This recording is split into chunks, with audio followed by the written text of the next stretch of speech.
Hello everyone. एक बहुत ही ज़्यादा आप पावरफुल पुश या फिर एनर्जी अप और डाउन महसूस कर सकते हैं, क्योंकि कुछ ऐसी एनर्जीज़ हैं जो आपको आपके अपर लेवल पे मिलाना चाहती है, बट आप कहीं ना कहीं आप और आपके डीएम जो है, ये दोनों साइड की बात हो रही है, डीएफ डीएम एनर्जी की, तो दोनों साइड मिल नहीं पा रहे हैं। बेसिकली रीज़न ये हो रहा है कि जो न्यू मून होता है वो रिलीज़ की एनर्जी, ठीक है, वो देता है जिससे कि चीज़ें रिलीज़ हो, लेकिन वो प्रॉपरली रिलीज़ नहीं हो पा रहे। तो अगर वो किसी चीज़ या इंसान से रिलेटेड है तो उससे रिलेटेड चीज़ें उससे रिलेटेड जो ट्रॉमा है वो मिल सकते हैं आपको। फॉर एग्ज़ाम्पल, अगर आप या आपके डीएम जो है वो किसी चीज़ से कनेक्टेड है, जैसे अपने फादर से, तो उनके सामने फॉल्स फादर जो टाइमलाइन है वो आ सकती है, उनके कज़िन फ्रेंड्स इनसे रिलेटेड चीज़ें एज अ ट्रॉमा आ सकती है अगर वो रिलीज़ नहीं कर पा रहे हैं तो, ठीक है। और साथ ही क्या होता है कि उनको वो बहुत चीज़ें चाह रहे हैं। सभी लोग अभी मैक्सिमम जो डीएफ्स हैं वो अपने डीएम को मिरर कर रही हैं, जैसे कि वो खुद पहचान पा रहे हैं, ठीक है। तो डीप सोल लेवल पर्जिंग हो रही है, क्योंकि डीएम डिटैचमेंट मोड में आने में उन्हें प्रॉब्लम होती है, वो नहीं आते, तो उसके लिए उन्हें बार बार ट्रॉमा दिए जाते हैं रिलीज़ करने के लिए। वो रिलीज़ कर लेंगे, लेकिन उनकी एनर्जी आप प्रॉपरली पिक कर पा रहे हैं, ठीक है। डीप सोल लेवल पे डीएफ्स को अपने डीएम के अलावा भी कलेक्टिव में soul purging, deep soul purging for few seconds at least हो सकता है, ठीक है। बहुत ही ज़्यादा सैडनेस, एक्चुअली में जो डीप सोल लेवल है, डीपली जो डीएनए है उनसे रिलेटेड, या फिर कोई पास्ट लाइफ रिलेटेड वुंड भी है अगर, तो भी आपको पर्जिंग की एनर्जी फील हो सकती है खुद से, ठीक है। बैठे बैठे जनरली हो सकती है, और आपको डीप लेवल पे 2-5 मिनट के लिए रोना आ सकता है एंड देन वापस नॉर्मल हो जाएगा,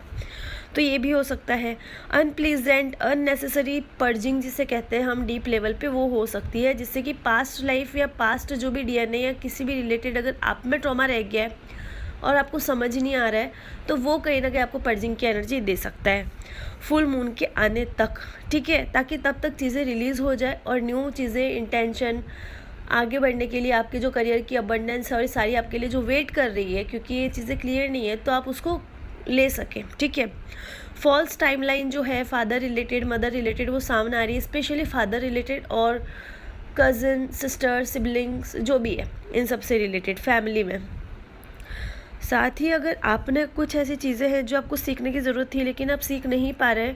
तो सेम डीएम की एनर्जी, सेम ट्रिगर आप उसे रिपीटेटिव मोड में फील कर सकते हैं, क्योंकि उस चीज़ से अगर आपको कुछ सीखना था, बट अगर आप उस जो पर्टिकुलर चीज़ों से कुछ सीख नहीं पाए, तो आपको पता है वो चीज़ रिपीट होती रहती है आपकी लाइफ में, तो वो क्या सिखाना चाह रही है, अगर कुछ ऐसा रिपीट हो रहा है आपकी लाइफ में, तो ध्यान दीजिए, उसको पॉइंट आउट कीजिए, ठीक है, और उस पर वर्क कीजिए। रिलीज़ करवाने के लिए सबसे पहले ट्रिगर मिलेंगे, वुंड्स मिल सकते हैं, जो लोग मिलेंगे, तो आप उनको पकड़ के मत बैठना, आप सिर्फ अपने उस वुंड, उस चीज़ के ऊपर ध्यान देना जो रिलीज़ करवाने के लिए यूनिवर्सल चीज़ें आपको हेल्प कर रही है, ठीक है। तो वो चीज़ें सामने आ सकती है, तो आप उन्हें रिलीज़ करना। साथ ही आप अपने आप को न्यू एनर्जी में भी पाओगे, मतलब अंदर से तो न्यू एनर्जी है, लेकिन बाहर ट्रिगर, ट्रॉमा, अंदर से इस तरह से इंटेंसिटी फील होना, ये सारी चीज़ें का एक साथ हो रही है। कलेक्टिव की एनर्जी हो गई, डीएम की एनर्जी हो गई, यूनिवर्सल टेस्ट होते हैं जैसे आप अपग्रेड करते हैं अपनी एनर्जी, और ये सारी चीज़ें, और साथ ही नेगेटिविटी अटैक। तो नेगेटिविटी अटैक का सिंपल सा एक चीज़ है जिसमें आपको बस नेगेटिव ही नेगेटिव फील होता रहे,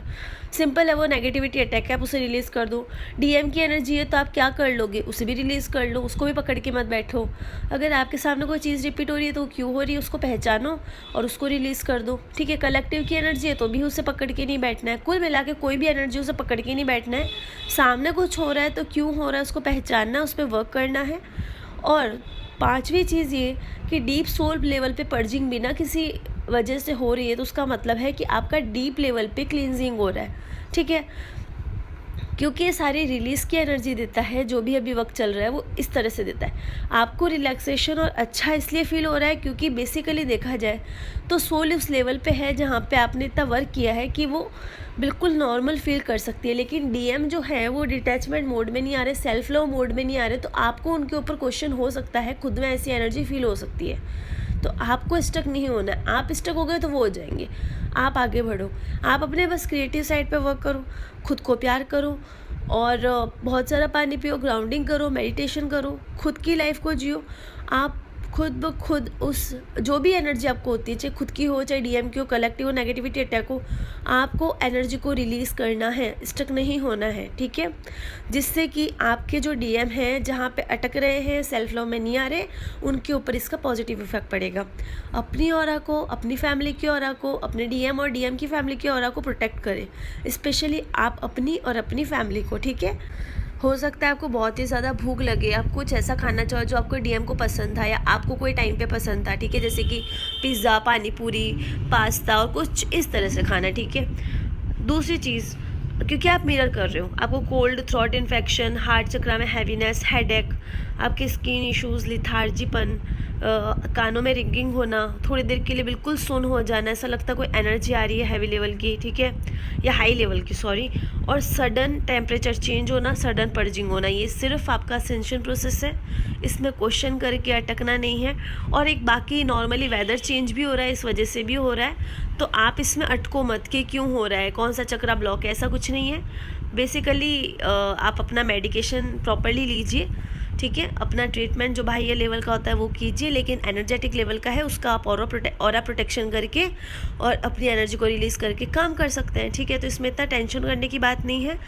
अटकने की बात नहीं है और अपनी एनर्जी को स्टक करने की बात कोई भी नहीं है। Take care, thank you so much.